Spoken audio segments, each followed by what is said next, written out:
Fala pessoal, bem-vindos de volta. Eu sou o Renzo Frigeri, médico veterinário. Esse é o PatasCast, é o podcast onde você encontra as informações necessárias para o seu pet. Trago mais uma vez a doutora Larissa Pereira, pneumologista. Já conversamos em um episódio anterior sobre o calor excessivo, quais são os riscos que ele traz para o nosso pet. E agora ela vai também conversar com a gente sobre o colapso de traqueia. É uma coisa muito comum hoje em dia, nos cães pequenininhos principalmente, né, doutora Larissa? Muito comum. E a gente vai trazer essas informações para vocês, para poder saber o que é isso e como a gente pode contornar esses problemas. Doutora Larissa, bem-vinda mais uma vez. Obrigada. Suas informações do episódio anterior já foram muito boas, agora eu vou aproveitar um pouco mais do seu conhecimento para trazer essas informações de algo que a gente vê com muita frequência, que é o colapso de traqueia.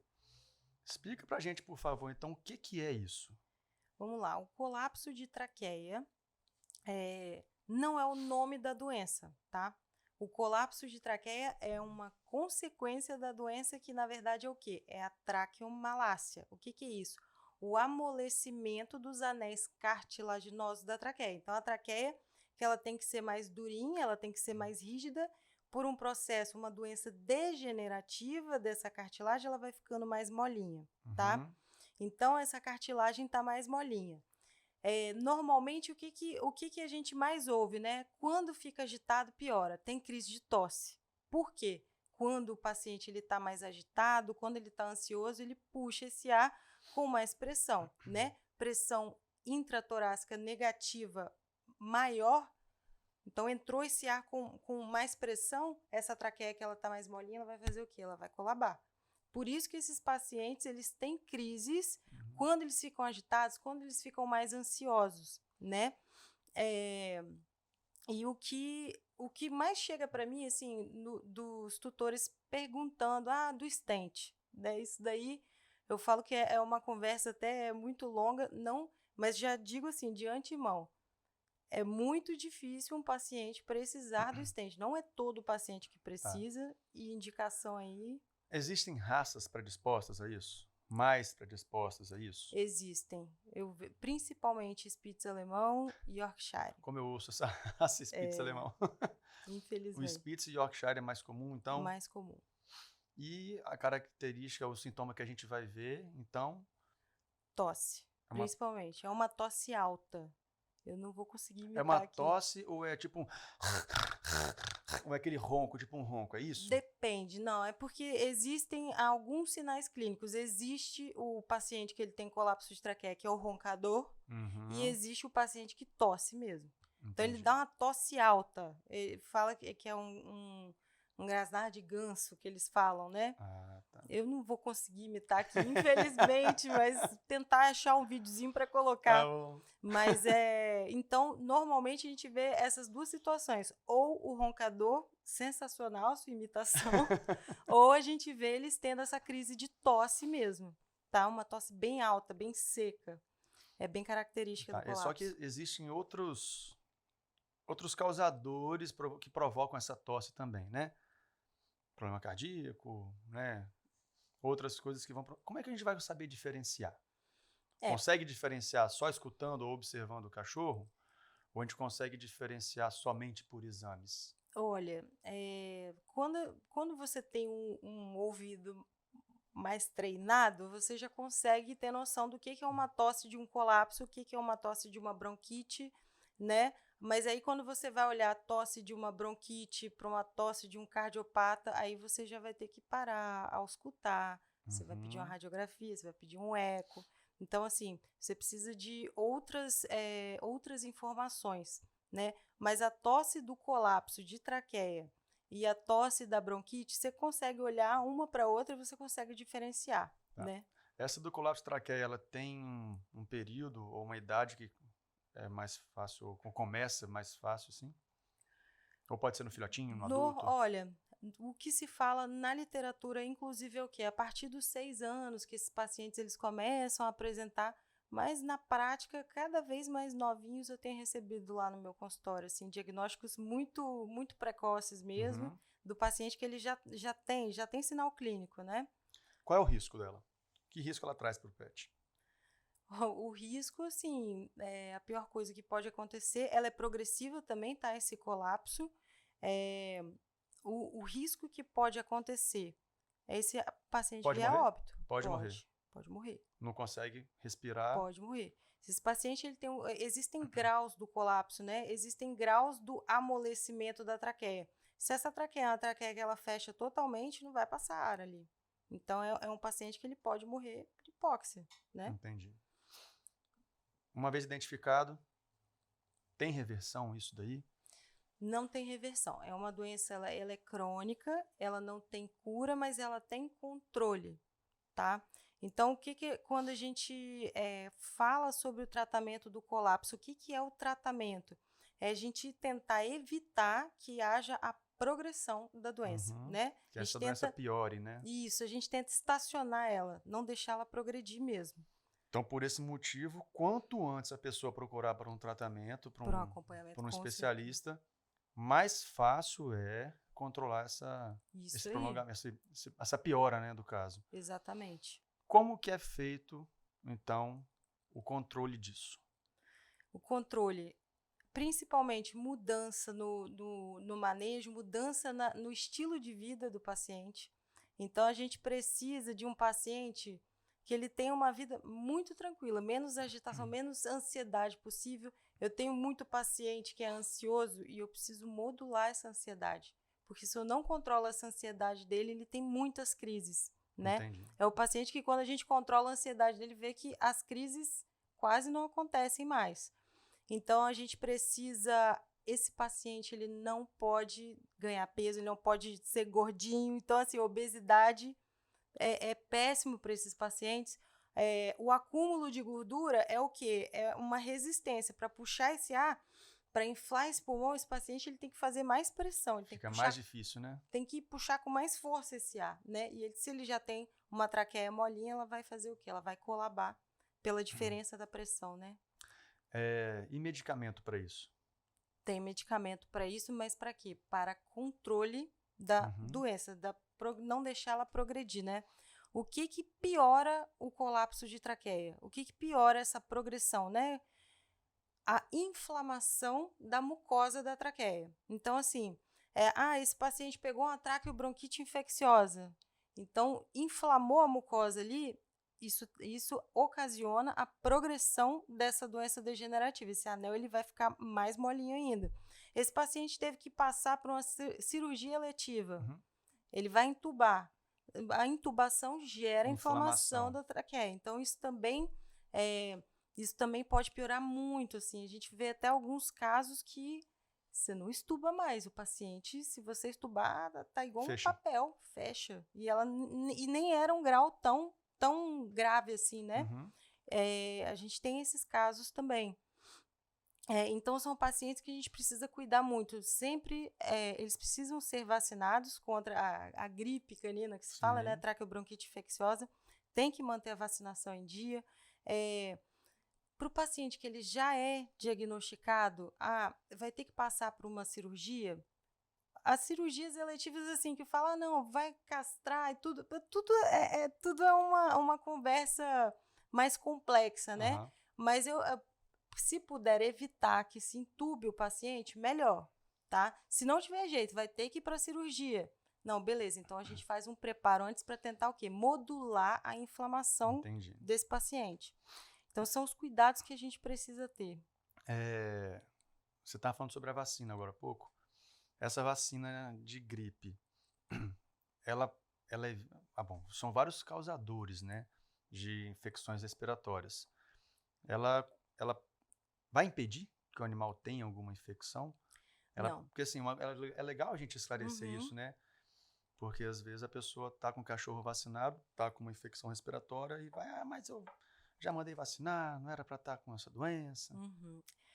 O que acontece assim? A vacinação é uma apresentação, né, do patógeno para o organismo.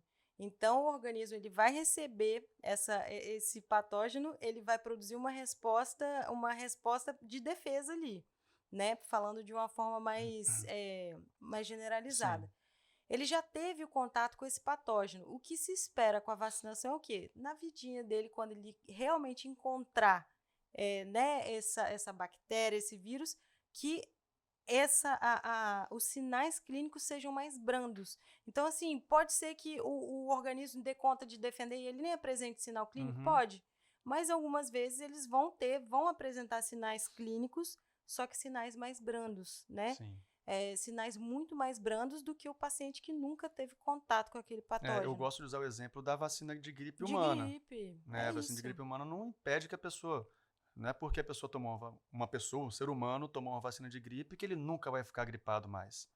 Ele pode ficar Exatamente. gripado, provavelmente com sintomas mais leves, não é isso? Isso aí. Algumas gripes vão passar direto, ele não vai ficar com sintomas, não é Isso assim? é E exatamente para o cachorro a mesma isso, coisa. Então, é importante sim fazer essa vacina contra a gripe canina. Muito importante. Reforço anual, não é isso? Reforço anual, isso aí. Beleza, isso daí é um preventivo, né? Contra doenças. Eu escuto falar de suplemento, né? Já que a gente fala de cartilagem, isso também conta no tratamento? Vamos lá, vamos falar de suplemento. Eu gosto de usar, tá? Só que comprovação científica para traqueia não existe. Então, assim, de todos que fazem, né? Glucosamina, condroitina, o C2, eu gosto. E normalmente são pacientes que chegam para mim que eles são mais idosinhos, então eles têm problema de articulação e tudo. Então, vai ter que usar mesmo. eu gosto de entrar, eu acho que é legal usar, mas não existe comprovação científica para cartilagem da traqueia. Entendi. Isso aí não existe. E cirúrgico? Para colapso de traqueia, cirúrgico, como que é o procedimento? O que pode ser feito? Cirurgicamente, o que pode ser feito? O implante, a colocação de um stent na traqueia. Por quê? Essa traqueia, ela tá molinha, ela tá colabada ali, tá fechadinha. O que se faz? O stent, ele não é algo para curar a doença, tá? Isso é muito importante o tutor entender. O stent é um mecanismo que a gente usa para quê? Tá colabada, você vai devolver o diâmetro da traqueia. Então, o ar vai passar. O que a gente quer é que o ar passe, porque se o ar não passar, o paciente não respira, o paciente vem a óbito, né? Ele morre mesmo. Então, o stent é essa estratégia que se tem para devolver o diâmetro da traqueia. É simples a cirurgia ou traz muitos riscos? A cirurgia em si é minimamente invasiva, é muito tranquila, é rápida de ser feita, só que a gente depende do profissional que está colocando, né, o stent, porque precisa ser feito todo um cálculo do diâmetro da traqueia. Se você errar no tamanho desse stent, a gente pode ter algumas complicações, como a migração desse stent, né, quando ele é muito pequeno. A gente pode ter a fratura do stent lá dentro. Então, quando feito por um profissional capacitado, um profissional que ele fez a medição daquela traqueia, o que se espera é que corra tudo muito rápido, né? Um procedimento muito rápido. Só que a gente depende do paciente também. Sim. Né? A gente depende da resposta do paciente, por quê? Querendo ou não, a gente está colocando o quê? Um corpo estranho ali naquela mucosa, né? Então, a gente depende... claro que utilizamos estratégias para modular essa inflamação, Sim. só que mesmo assim tem paciente que faz granuloma, que, enfim, tem várias complicações. Ele fica por toda a traqueia? Toda a traqueia. É muito comum, e esse é um erro muito comum, né? Do paciente, ele tem um colapso de traqueia na porção cervical. Aí coloca ali, ó, só onde colabava ali. Só que daqui a pouco vai começar a colabar em outro lugar, né? É uma degeneração da cartilagem como um todo. Sim. Às vezes ali está colabando naquele momento. Mas depois, quando você resolver só ali, vai piorar em outros lugares. Então, a indicação é colocar na porção inteira da traqueia. E como é que é o pós-cirúrgico? Como é que é o prognóstico disso daí? Primeiro assim, o fato de colocar um stent, ele é o último caso? É o último, sim, é o último, vamos fazer de tudo. Ele é o último caso ou é definido por grau de colapso de traqueia, de amolecimento? Vamos lá. Ele é definido por grau. Não se existe uma indicação de você colocar um stent no paciente que tem um grau 2, por exemplo. Agora, um paciente que tem grau 3 ou grau 4, ele tem a indicação de colocar o stent se ele não responder à terapia medicamentosa. Na maioria das vezes, na maioria dos pacientes, a gente consegue estabilizar ele só com um manejo conservador, com a utilização de medicação.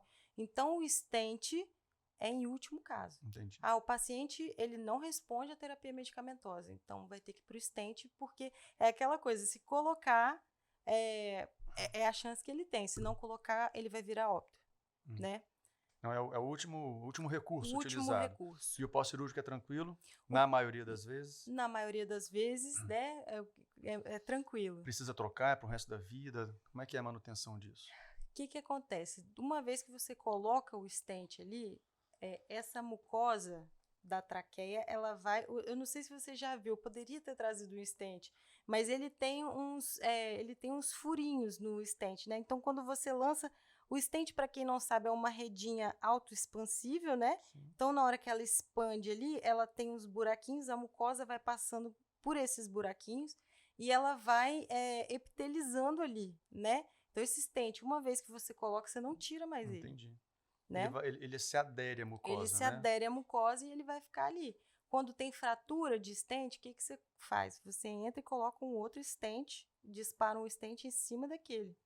Legal, né? Interessante. Isso daí é um procedimento que pode ser feito por qualquer veterinário.